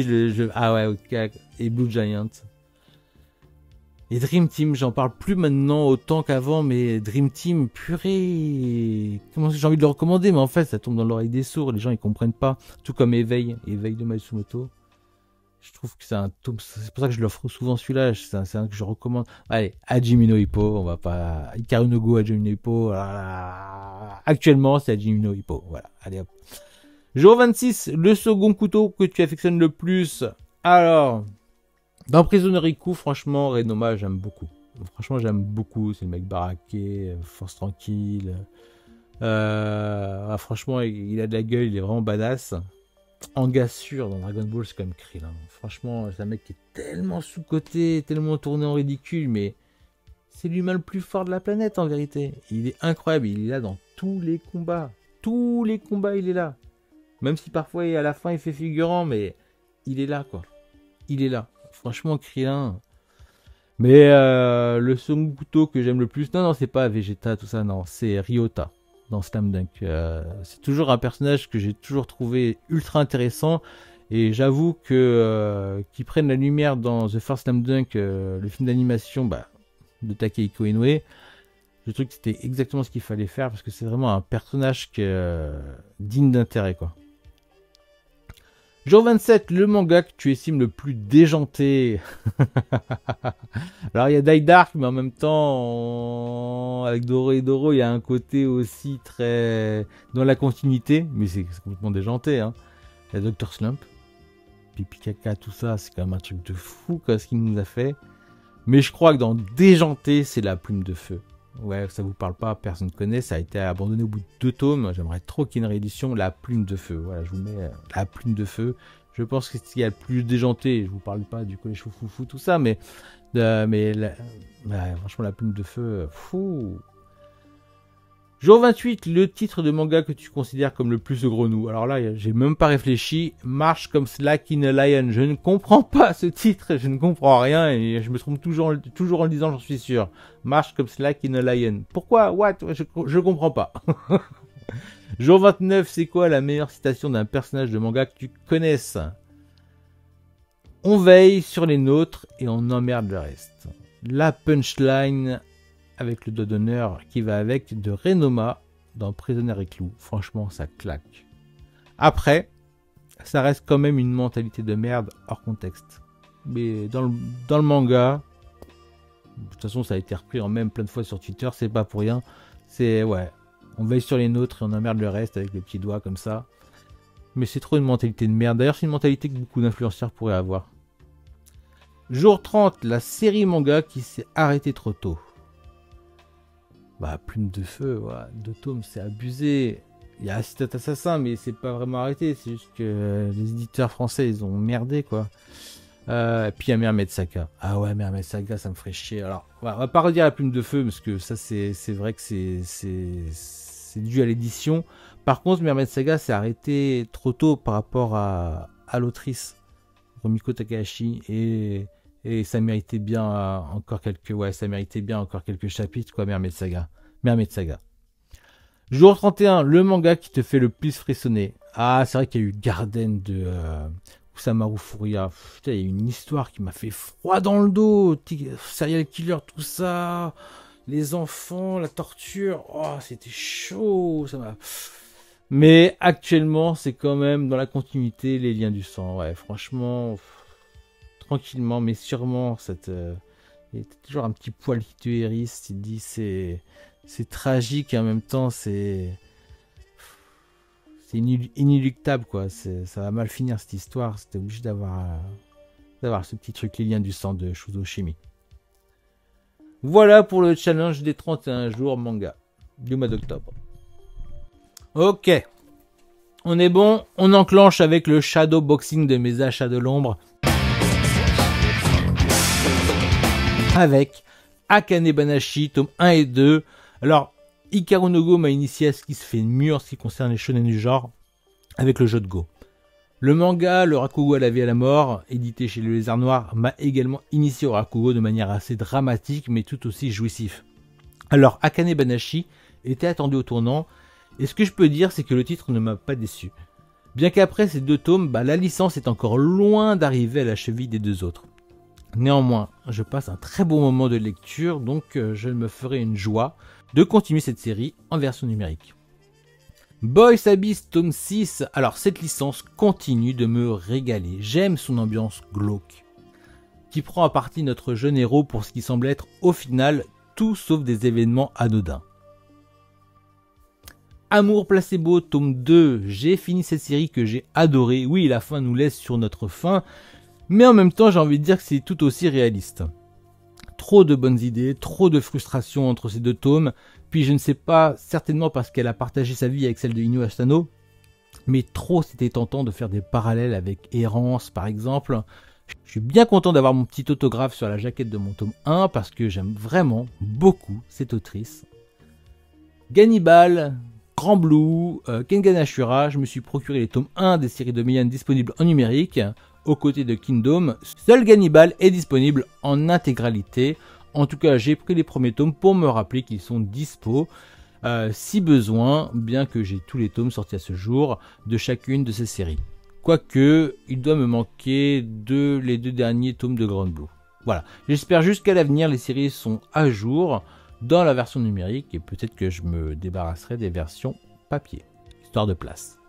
Saturn Return tome 7, alors je ne suis pas encore à jour dans mes lectures, je dois être au tome 4 ou 5 de tête, voire ouais c'est ça. Après je suis déjà convaincu par cette licence, comme toutes les œuvres de cette mangaka dont j'apprécie particulièrement toute la psychologie de ses personnages. Je me suis également procuré le tome 3 de Who's Next que je n'ai pas encore lu. Je me suis également procuré le tome 14 de Chainsaw Man que je n'ai pas lu. Et je me suis procuré le tome 10 de Shangri-La Frontière que j'ai lu, que j'ai adoré. Il est époustouflant, c'est une dinguerie. Il y a de l'action à gogo, on retrouve un boss, un big boss. Ah, c'est trop bien. Je me suis également procuré le tome 1 de The Summer Hikaru Dai. Je l'ai pas encore lu. Ah, je l'ai feuilleté, ça a l'air très sympa. D'ailleurs, à côté de ça, j'entends beaucoup de bien, à se demander ce que j'attends pour le lire. Certainement à cause de Final Fantasy XVI et des séries coréennes et des séries sur Crunchyroll et de Cyborg 2077. Vous avez compris, je suis pas sérieux. Je me suis également procuré le tome 6 et dernier tome de Poison Quotidien. Alors j'ai toujours pas lu ce final. Voilà, bon vous connaissez mon excuse maintenant. Je me suis également procuré le tome 8 de Sons of Life. Alors j'aime beaucoup le rythme de parution de cette série. Il faut que ça continue comme ça. En tout cas, je réponds présent car j'aime beaucoup cette licence autour de cet instrument de musique qu'est le koto. Je me suis également procuré le tome 1, mais aussi le tome 2 de Magu, God of the Destruction. Au bout d'un moment, j'ai pas d'excuses, ma palle numérique devient honteuse, ce qui n'empêche que ce titre m'intrigue et que je ne devrais plus tarder à découvrir. Voilà. Je lirai les 2 tomes avant qu'il y ait le tome 3, ça c'est sûr. Je me suis également procuré le tome 1 de Party Boy Kongming. Alors j'en ai entendu parler pour la première fois par Loïc du monde de Tada. Apparemment il a eu son petit succès en animé avec un opening assez mémorable. Bon, j'avoue aujourd'hui je suis un peu has-been en matière d'animé. Néanmoins je suis curieux de découvrir ce que vaut ce manga de stratège un peu borderline de ce que j'ai compris. Je me suis procuré le tome 3 de Soloist in the Cage. Alors ce tome finalise la série, je ne doute pas que je vais passer un bon moment. Je vais clairement pas tarder à le lire. Je me suis procuré le tome 16 de Blue Lock. Je dois avoir le tome 15 à lire avant. C'est pas trop mon habitude de laisser couler les tomes avant de reprendre. Mais en vrai, j'ai pas plus de hype que ça concernant cette série. J'aime bien. Aussi les aligner une fois que je m'y mets. Donc voilà, je suis assis sans pression quoi. Je me suis procuré également le tome 21 de Jujutsu Kaisen. Pareil, j'ai toujours pas lu le tome 20. Par contre, j'ai dit que j'allais le faire car on m'a dit que les événements à venir devraient me plaire. Bah, je vais pas me faire désirer plus longtemps. Voilà, il faut que je lise ça. Je me suis procuré le tome 1 de Blank Space. Alors, c'est pas tous les jours qu'il y a une licence de Saka disponible en numérique. Il ne me fallait pas plus pour test, mais j'ai pas encore testé. Ouais, vous comprenez que ma palle numérique est assez folle. Je me suis procuré le tome 1 de Gene Bride. Alors déjà graphiquement, le titre m'intrigue. J'espère tomber sur un bon titre, bien que je ne sais absolument pas de quoi ça parle. La surprise ne sera que meilleure si c'est le cas. Je me suis procuré également le tome 4 de Gachakuta. Alors pas encore lu, mais ça ne devrait pas trop tarder. En général, un shonen comme celui-ci, ça se lit très vite. J'espère que ce tome-ci donnera toujours plus de consistance au récit. Après tout, on est déjà au tome 4. Je me suis procuré également le tome 1 de Monotone Blue. Très curieux de découvrir ce titre. J'ai commencé à lire et j'aime beaucoup cette approche. Il me semble que ça tourne autour des différences et de l'homosexualité. Jusque-là, j'aime beaucoup le parti pris d'un point de vue graphique. Après m'être acheté l'intégrale de la version numérique de la bibliographie de Kazuo Kamimura, je ne pouvais tout simplement pas passer à côté de ce titre qui semble être orienté horreur.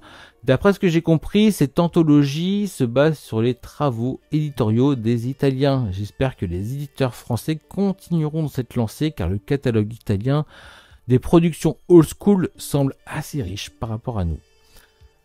Je me suis procuré le tome 1 de Nous irons manger du crabe. J'en ai entendu parler de loin à travers quelques vidéos de collègues comme étant une bonne série.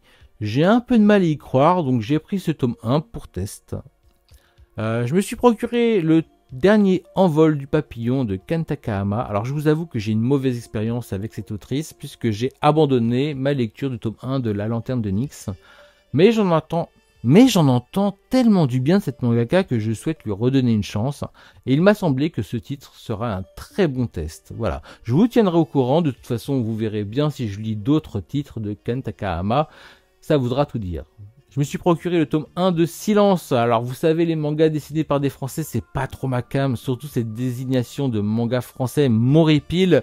Néanmoins, après Red Flower, je suis curieux de découvrir Silence. J'espère y trouver mon compte. En tout cas, techniquement, ça a l'air assez pointu. Je me suis également procuré le tome 1 en comics de Firepower. Alors j'ai dû voir quelqu'un en parler vite fait sur Twitter. Alors j'ai voulu tester. Bon il n'y a plus qu'à maintenant. La plupart des comics que j'ai déjà téléchargés sur un compte tête, je les ai toujours pas lus. Je me suis également procuré le tome 5 de Darwin's Incident. Je l'ai pas lu, mais pourquoi? Vraiment, ce n'est qu'une question de temps avant que je me jette dessus. Le cliffhanger à la fin du tome 4 était parfaitement exécuté. Bon, avec ce tome, on rattrape la parution japonaise, mais en vrai, j'aime autant que ce soit comme ça. Le temps d'attente est justifié et je peux me consacrer à d'autres lectures. L'esprit tranquille. Voilà. Je me suis également procuré dernièrement le tome 1 de I Want to See You Shy. Alors, il faut que je vous avoue que j'ai pris ce titre en espérant y trouver mon compte dans une espèce de hentai soft. Voilà. Ça se trouve, je vais tomber sur un vieux ecchi harem à la con. Voilà. Je vous tiens au courant. J'espère vraiment tomber sur un petit titre qui me plaît, quoi. Je me suis également pris un autre one-shot, un autre mois de Missou Sahara. Je ne pouvais pas passer à côté d'un titre de cette autrice que j'affectionne particulièrement. J'espère toujours les rééditions de ses premiers succès publiés chez nous, qui sont hélas disponibles, qui ne sont hélas plus disponibles dans le commerce. Je croise les doigts, donc voilà, je croise les doigts que ce soit plus qu'une question de temps. Je me suis également procuré le tome 1 de Keiju Defense Force chez Mangetsu. Là, comme ça, le titre me vend pas du tout du rêve et j'espère retourner ma veste, car si le titre n'était pas dispo en numérique, j'aurais jamais testé. Voilà. Il ne reste plus qu'à proposer Paka en version numérique et proposer de nouveau Les Enfants d'Hippocrate, car ce sont des titres que j'ai envie de lire, mais pas forcément en version papier. Et on va passer au jab de mes lectures manga. La vis de Yoshiharu Tsuge. J'aime beaucoup cette manière de découvrir chronologiquement les œuvres de Tsuge. Le voir s'affirmer, j'ai l'impression de voir l'artiste affiner sa plume dans deux styles différents graphiquement, mais qui au final se retrouvent. C'est juste l'approche qui diffère, ce serait mentir de dire que j'apprécie toutes les histoires de cette anthologie, mais il y en a certaines qui me ravissent, un peu à l'instar de ce que proposait le romancier et poète Charles Bukowski. Ouais, vraiment. Bref, je suis très curieux de lire ses prochaines œuvres en espérant apprécier toujours plus de ses récits, même si je ne cerne pas le personnage à 100%, car c'est aussi ce qui fait son charme. Je me suis également lu Les Bonnes Poon, donc du tome 4 à 13. Longtemps j'ai mis de côté ma lecture de ce soi-disant chef-d'œuvre, car pour tout vous dire, j'estimais pas être dans le mood après ma lecture des 2 premiers tomes. Je ne sais pas, je n'aimais pas ce que ça me renvoyait en tant que jeune père. Entre temps, je suis tombé sous le charme de la plupart de ses autres productions, d'autant plus les one-shots. Puis on me signifiait aussi qu'il fallait que je persiste avec Bonnie Poon Poon, au moins jusqu'au 3e tome. Car en toute logique, ça devrait bien me plaire. À partir du 4e tome, eh bien, il faut reconnaître que ça valait le coup. J'ai buté ça assez vite fait, alors que je pensais que la lecture de chaque tome prendrait du temps. C'était vraiment très intéressant comme lecture de Bonnie Poon Poon. Voilà, j'ai enfilé ça. Ce que j'ai aimé, c'est que ce manga peut nous renvoyer à nos propres expériences de vie, ses frustrations, ses actes manqués, mais aussi nos erreurs, notre lâcheté, lorsque le bonheur semblait à notre portée. De souvenirs plus jeunes, ados, j'étais beaucoup porté sur tout ce qui était existentiel jusqu'à me déprécier, m'ancrer dans une certaine solitude et paradoxalement, avec ce désir incessant de vouloir tremper mon biscuit.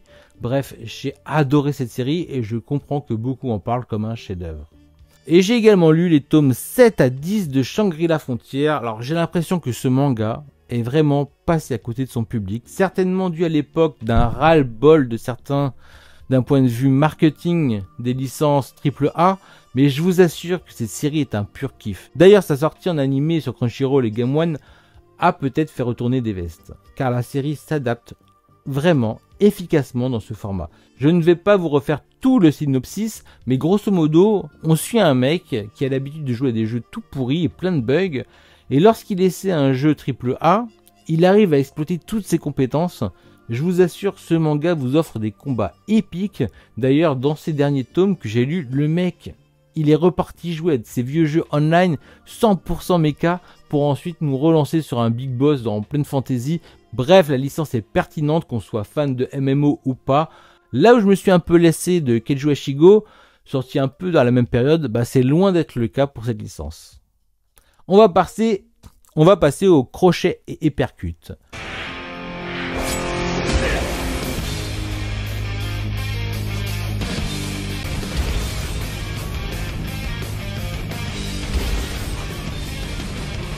Le manga de moto Kirin, d'une maison d'édition bien trop discrète nommée Kesai. Franchement, un manga portant sur la moto, ça me hypait grave. Sauf que ça semble travailler l'adaptation de ces licences comme à l'époque de Manga Player et de J'ai lu. Voilà, mais le pire, c'est que pour le lancement de leur maison d'édition, ils nous proposent pas la première partie du manga de Kirin. Mais genre le 3e ou 4e. Alors j'espère que ça peut se lire indépendamment, mais c'est quand même sacrément dommage. Puis entre nous, j'ai du mal à comprendre la démarche du truc. Alors que je regardais l'émission de télé-réalité coréenne À l'épreuve du diable sur Netflix, Qu'est-ce que je vois lorsqu'un participant va en prison? Le tome 1 de l'édition Deluxe de Karakuri Circus. Ouais, il m'en faut peu.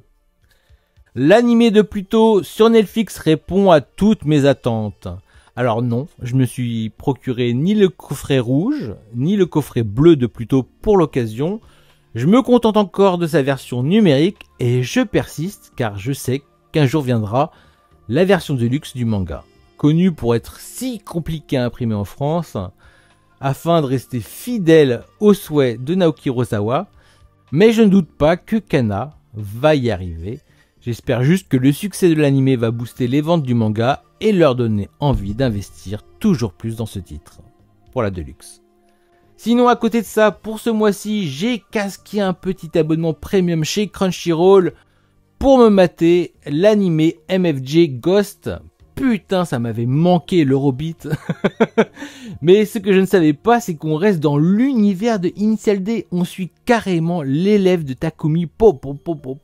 Ici, on attend le manga et je croise les doigts, malgré, je le suppose, le peu de succès qu'a eu Initial D chez Kazé.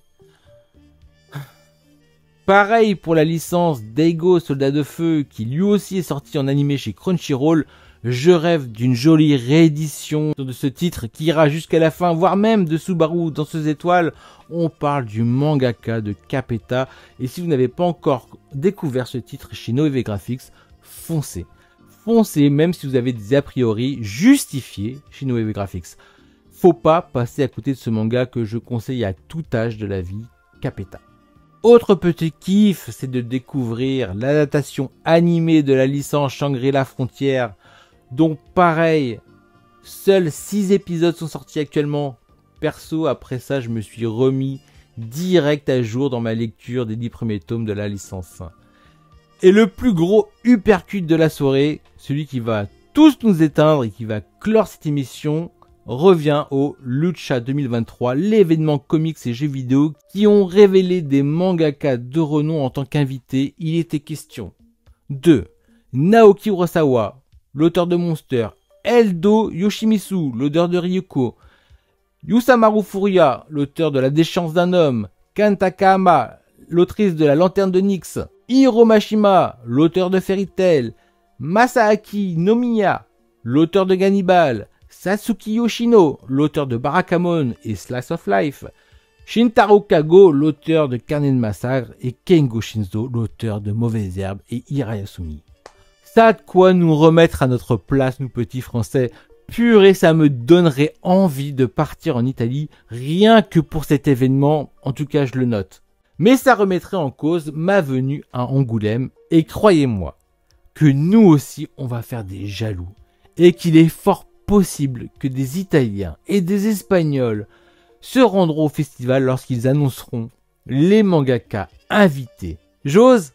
Allez, j'ose. Vous n'êtes pas prêts? Ça va être historique. Sur ce, j'espère que la vidéo vous a plu. Je remercie tous ceux qui sont présents pour la diffusion en direct de cette émission. Comme ça, j'ai le luxe d'échanger avec vous durant ce laps de temps. Prenez soin de vous, faites-vous plaisir et je vous dis à bientôt pour mon plus grand plaisir et en espérant qu'il soit partagé. Voilà. Ciao.